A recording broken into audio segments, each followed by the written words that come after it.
Avec Rando Pays, découvrez le sentier Notre-Dame de la Paix à la Plaine des Cafres.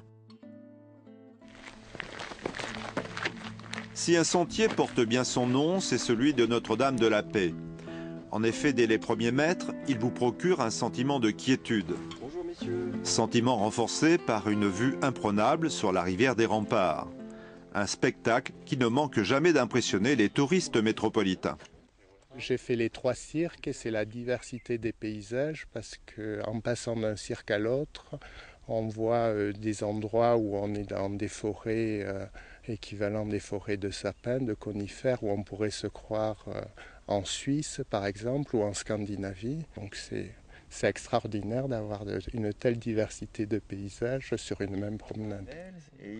Toujours du point de vue de la rivière des Remparts, on peut apercevoir les restes de l'éboulis de Mahavel qui en 1965 a menacé la ville de Saint-Joseph.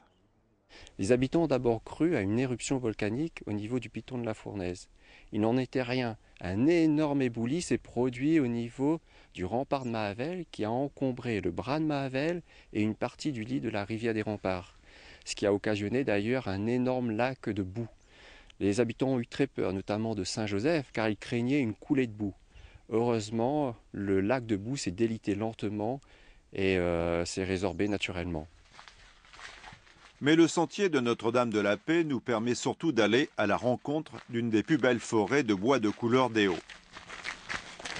Une forêt où se côtoient mapou, mao ou encore bois de joli cœur, un bois qui doit son nom à la forme de son fruit en forme de cœur.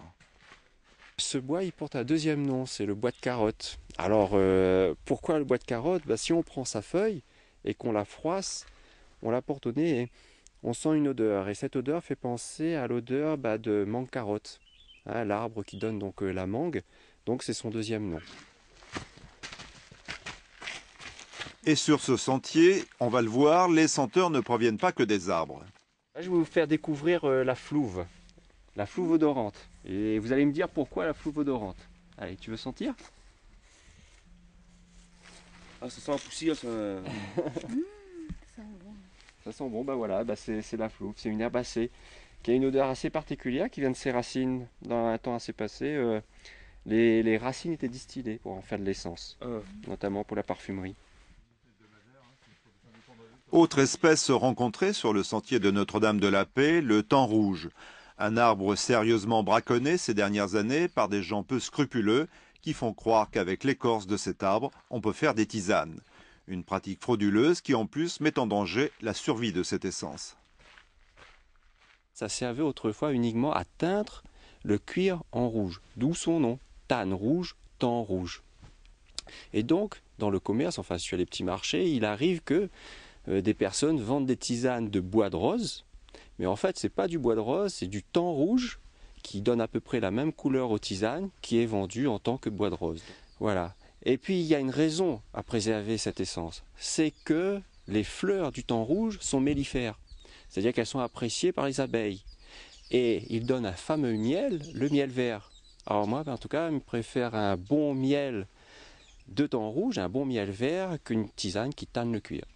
Et puisqu'on est à la Plaine des Cafres, après Notre-Dame de la Paix, le complément de balade qui s'impose, c'est bien sûr la Maison du Volcan. Un établissement qui a décidé de mettre en place de nouvelles attractions pour attirer un surplus de touristes locaux afin d'éviter de retomber comme un soufflet.